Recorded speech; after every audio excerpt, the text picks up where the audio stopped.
I trusted her, followed my heart foolishly, it seems. Just gonna have to learn to forget. That's why I took my vacation in Beirut, to get her out of my mind, to find some peace. Not gonna be easy.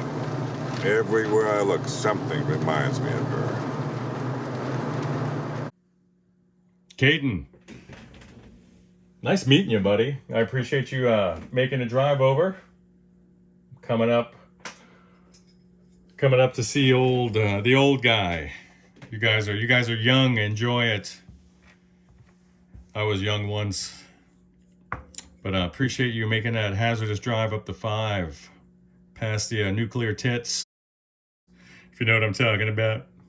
Anyway, you need a full set of tubes. You need 3 new preamp tubes and 2 new power tubes. Your power tubes are mechanically noisy and they're microphonic. These are gonna short really quickly. You might have a couple of weeks left. Do not gig on these tubes.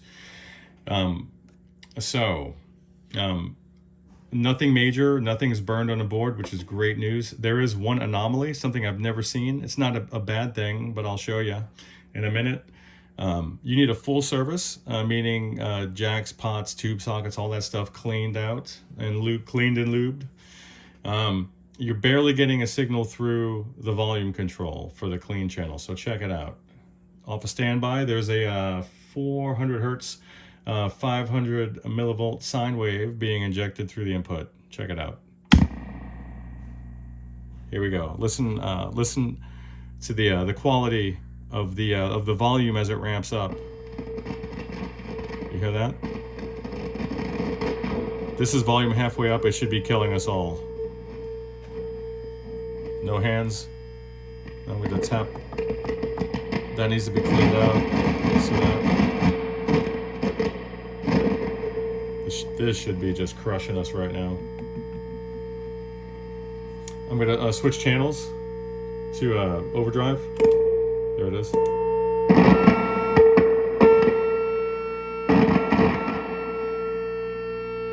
So,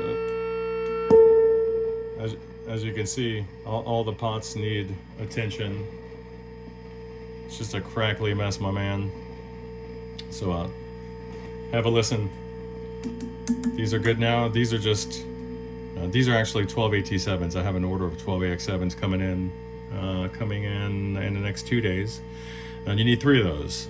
This is just to make sure that we can actually get a signal through and it's not an issue with your switching matrix, and it's not. So let's get this off. We're done with that. You do have, sorry about that, you do have some underlying hum in the background due to these guys. You could hear this whistling sound. It's these guys.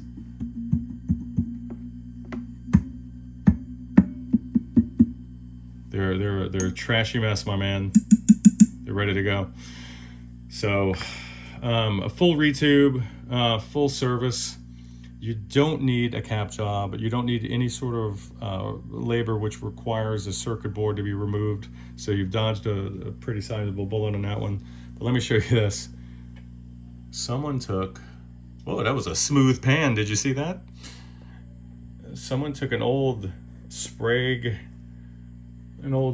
coupling cap right there and added it.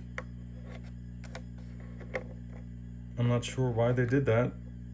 No doubt the other one, there was nothing wrong with the prior one. I don't know if they were experimenting or not, but certainly they seemed to be the sort. There was there's a little variety of older tubes. We have an old Sylvania.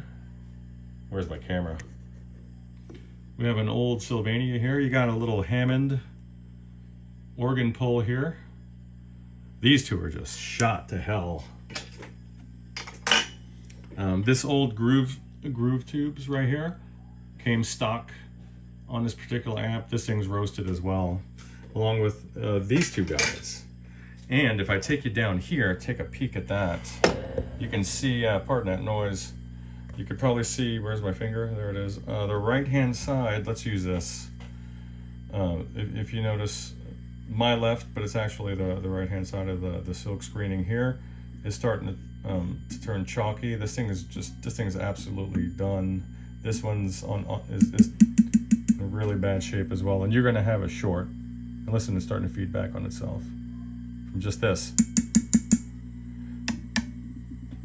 This is the source of that background hum. These tubes are not conducting equally, so there's a bit of noise that's actually phase canceled within the push-pull arrangement without getting too granular. That's no longer happening because you don't have equal conduction between the two tubes. So they call that common mode noise rejection or common mode rejection, depending on who you talk to.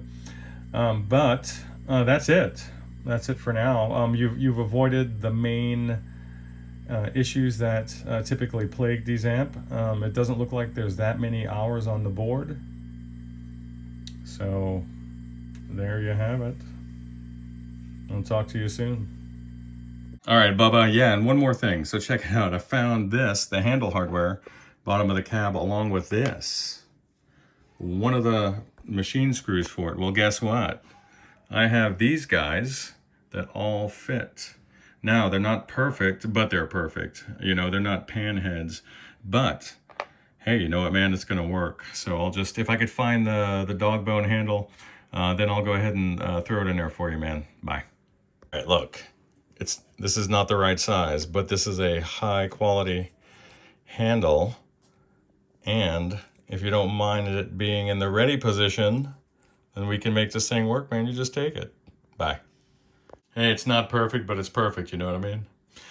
So, yeah, just keep this. Use it until you get the correct sized handle, and it'll work like a handle. Bye.